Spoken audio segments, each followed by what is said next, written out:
Hey guys, thanks for jumping back in. So last time we went over the dot torture, and this is from Dave Blinder, and I think it's just a wonderful drill to hit up every single fundamental.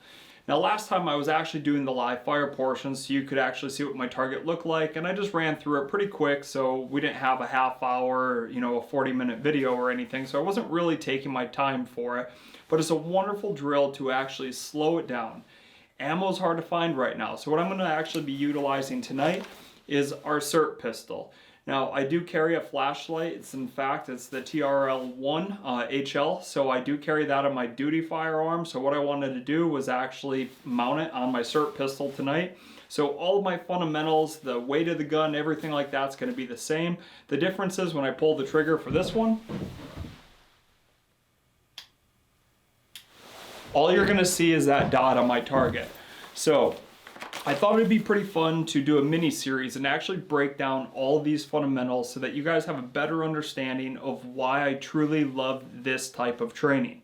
Now, as far as this first one goes, dot 1, it says 5 rounds, slow rate of fire.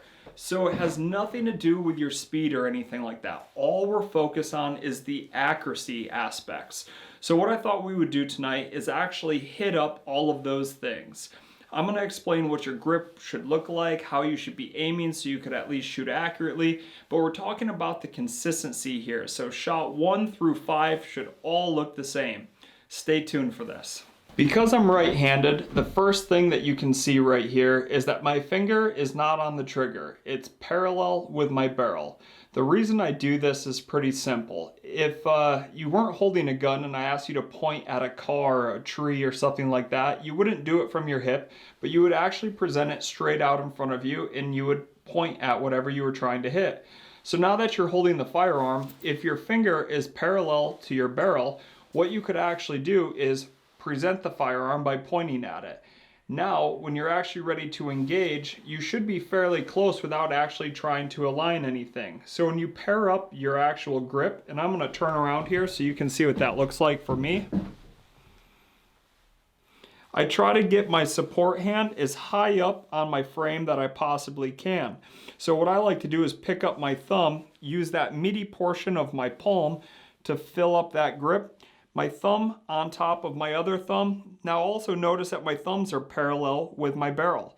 That way everything can be presented in a straight line at my target. I'll turn back around this way.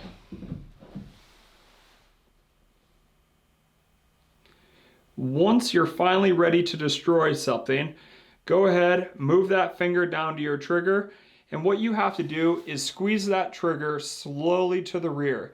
Now, depending on what your hand size is, what your muscle strength is within your fingers themselves, you could maybe use more or less of that trigger finger to engage that trigger all the way back until it finally goes bang. Now, after that gun is shot, what I like to talk about is trigger reset. So I'm going to squeeze the trigger for this. So I just shot my first round. Now listen to the audible click as I start releasing my trigger and straight back. Now when I do that, I'm not slapping my finger off that trigger every single time and taking up that space. What I like to do is bang, we just fired, start releasing until we hear that audible click. That's called your trigger reset. My finger's still on the trigger and I begin pressing straight backwards again. I'm at the wall, keep squeezing, squeezing, squeezing. We just shot again. I'm going to turn around so you guys can see it from the other angle.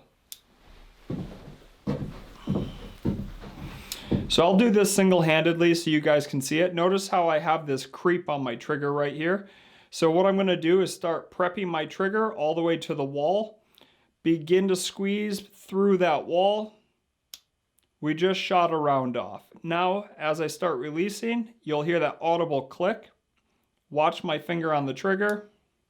It's still on that trigger and I begin pressing straight backwards through that wall a second time. Perfect. So we would have shot 2 rounds right there. I'm going to show you from this side what I mean as far as not jumping your finger off that trigger either. That motion right there is just taking tenths of seconds every single time you go to do it. Well, overall, that's going to add a lot of time to your scores if you're competing, or if you're truly in a gunfight. Those tenths of seconds adds up, and that might end up be the difference of making it out of a gunfight alive or dead.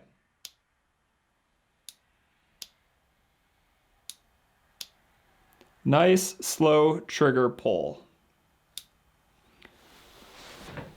All right, so I figured I'd actually jump in and start shooting circle one right here. I want you guys to truly see what's happening.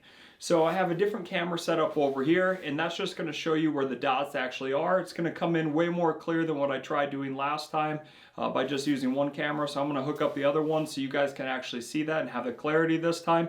And I'm gonna just take my time, 5 rounds of fire right here.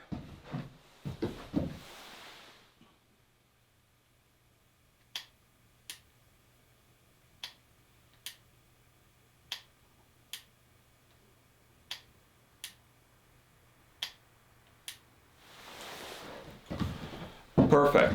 I'm going to run that 2 more times just so we can see where those dots would be.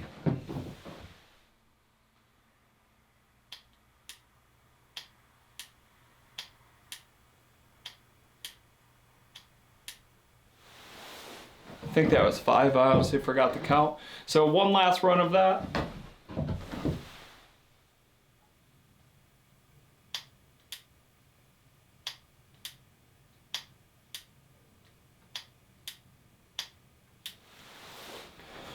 Perfect. So I'm going to reholster this, and we'll actually talk about everything that just happened. So why was I able to hit my target? One, I am shooting closer than what I was out back, actually doing the live fire portion, but it doesn't matter. I don't care if you need to start a yard away or if you're good enough to actually be 10 yards away.